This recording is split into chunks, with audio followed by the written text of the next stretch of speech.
Salut, bienvenue dans ce nouveau cours de la langue Yemba. Aujourd'hui, nous allons voir le passé 3 conditionnel.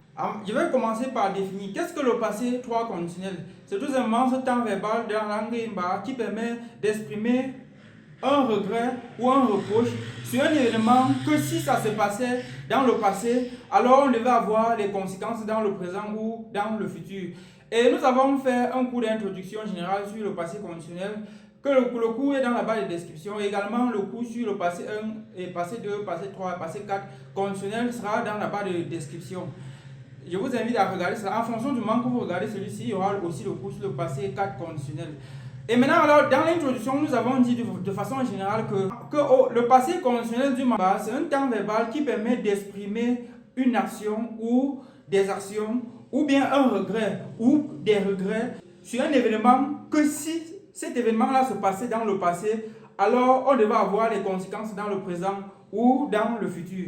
Donc, exprimer un regret ou un reproche sur un ou des événements que si ça se passait dans le passé, on devait avoir les conséquences dans le présent ou dans le futur. Ou ça peut parfois être que les conséquences vont être dans le présent et aussi être dans le futur.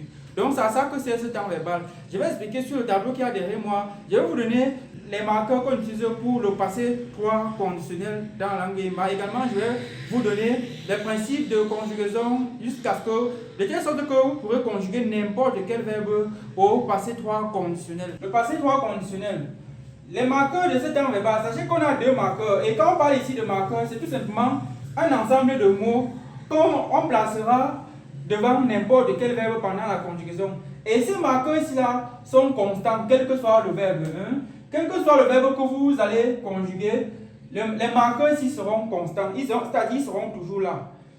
C'est ça, c'est ça. Ce n'est que le verbe qui subira les modifications. Donc, voici les marqueurs. On a un qui est utilisé pour le premier pronom personnel, il s'agit de je, qui est le dans la langue Yemba, et pour le reste des pronoms personnels, il s'agit de à partir de tu, il, ainsi de suite, dans la langue Yemba. Donc voilà les 2 marqueurs, ils sont comme des constantes qui sont tout le temps utilisés.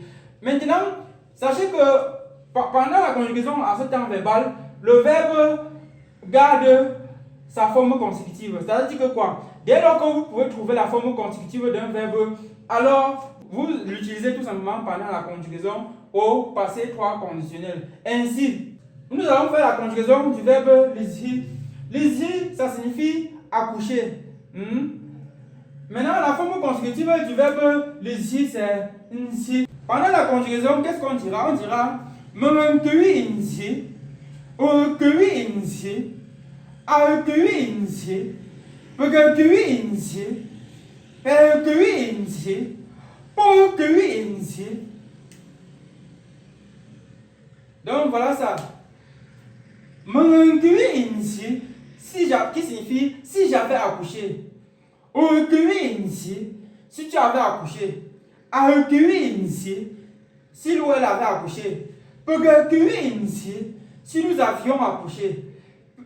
Perokui insi, si vous aviez accouché. Porokui insi, s'il avait accouché. Maintenant, on va utiliser ça dans les phrases pour que vous voyez à quoi ça ressemble. Comment est-ce que ça se comporte?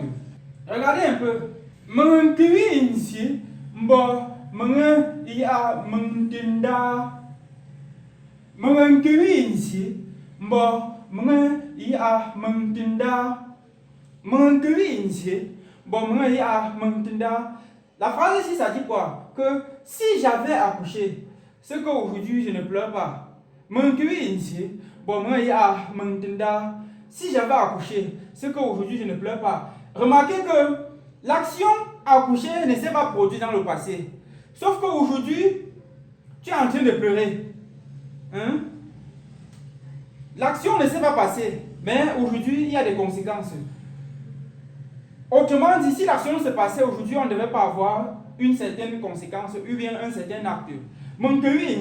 Si j'avais accouché, c'est qu'aujourd'hui je ne pleure pas.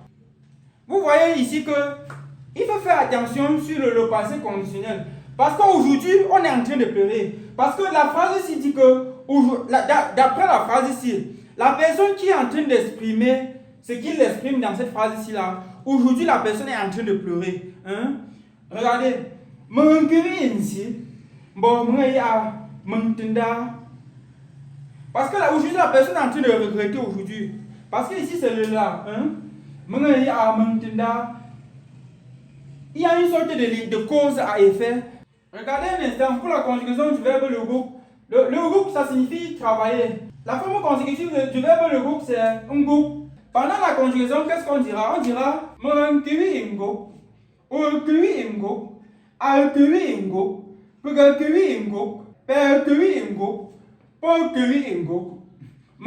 ingo, si j'avais travaillé. Ingo, si tu avais travaillé. Ingo, si vous aviez travaillé. Ingo, s'il avait travaillé. Maintenant, je vais un peu utiliser ça dans une phrase pour que vous voyez. Regardez un peu l'exemple de la phrase ici là. Tuwa mba ingo, mbo aya ngwenka. Tuwa mba ingo, mbo aya ngwenka. Tuwa mba ingo, mbo aya ngwenka. Qui signifie si Tawamba avait travaillé, c'est qu'aujourd'hui il a l'argent. Si Tawamba avait travaillé, c'est qu'aujourd'hui il a l'argent. Ici c'est Tawamba. On lit ça Tawamba, mais en français c'est Tawamba. Ça c'est un mot, un nom yemba. Tawamba. Tawamba. En français on déforme, ça devient Tawamba. Ça devient Tawamba.